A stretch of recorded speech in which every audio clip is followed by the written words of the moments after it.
Hello everyone, Tajahao.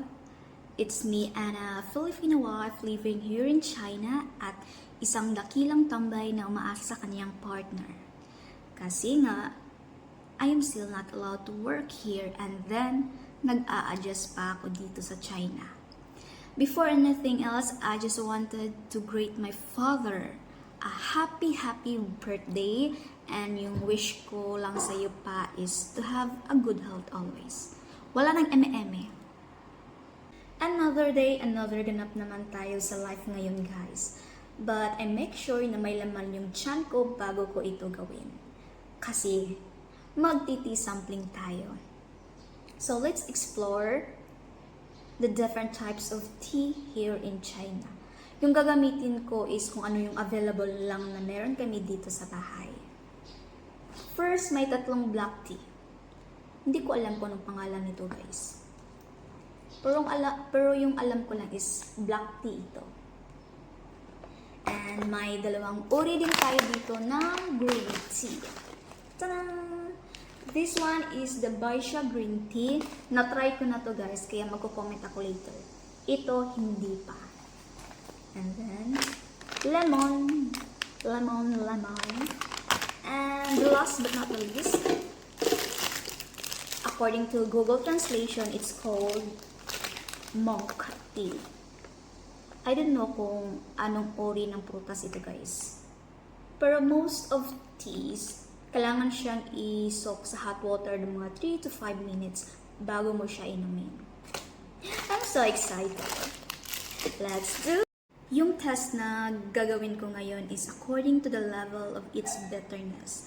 1 as the lowest and 10 as the highest. Natapos ko na siyang isok ng mga 5 minutes and ito yung resulta. Tada! Take note, guys, if you are going to offer this to someone, this is improper. Pero ako lang naman kasi yung iinom kaya hindi ko na siya ni-remove para makita ko kung ano yung resulta. I am so excited but at the same time kinakabahan ako kasi yung 5 uri nito hindi ko pa na-try. Yung 2 na-try ko na. The first one is this. According to Google Black Tea, pero yung result niya iba. Ito. So, uy!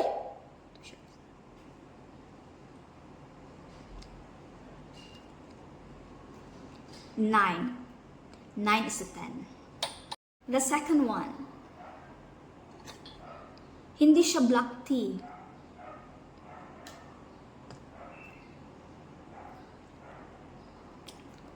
7. 7 out of 10. The third. This one is the third. Ito siya.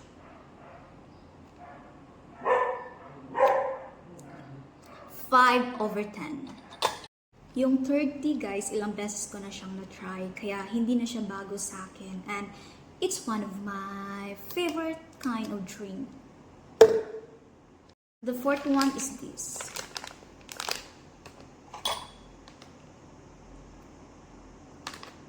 I think everyone will love this.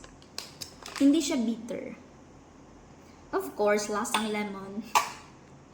The fifth one is this. The monk tea.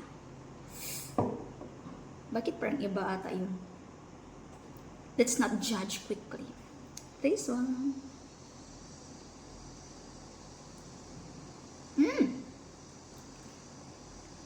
Boom! I think everyone will love this too. 2 over 10. It's good. The sixth one is this. This one.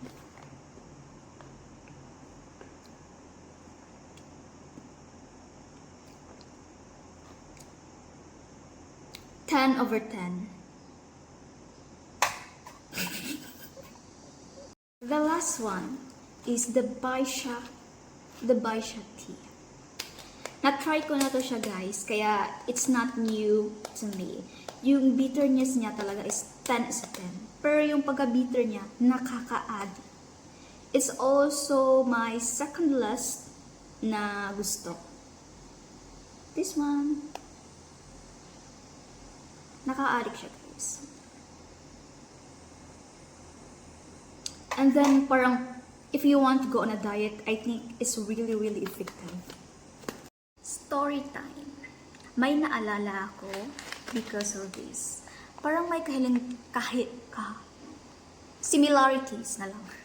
Parang may similarities siya guys na lasa. Yung mga kapatid ko, when we grew up, laking breastfeed talaga kami. And then hindi ko alam kung anong exact age para dapat yung bata mag-stop ng mag-breastfeed. So yung mama ko, gumagamit siya ng panyawan. Yung panyawan, nirarub niya yun sa breast niya. And if the child, yung kapatid ko, gustong dumede, hindi na magdedede. It works like magic. And I really don't know kung until now, nag-i-exist pa din ba siya na method. Kasi yun yung ginagamit ng mama ko para mag-stop kami sa pagdede. See? And out of curiosity, tinry ko siyang tikman kung ano yung lasa. Kasi hindi ko na ma-recall yung lasa. And then yung lasa niya guys, mas bitter pa siya sa ampalaya. Kaya pala, every time mag-aatnip yung bata na dumede, parang nasisink na sa mind na yung lasa niya is sobrang bitter. And also guys, what's good or not good for me will be the same to you. Kasi nga, kanya-kanya tayo ng taste bud. Kanya-kanya tayo ng preference sa life. And according to my in-laws or even my partner, the better its taste, the better its impact sa health mo. Do you agree or disagree? Let's see.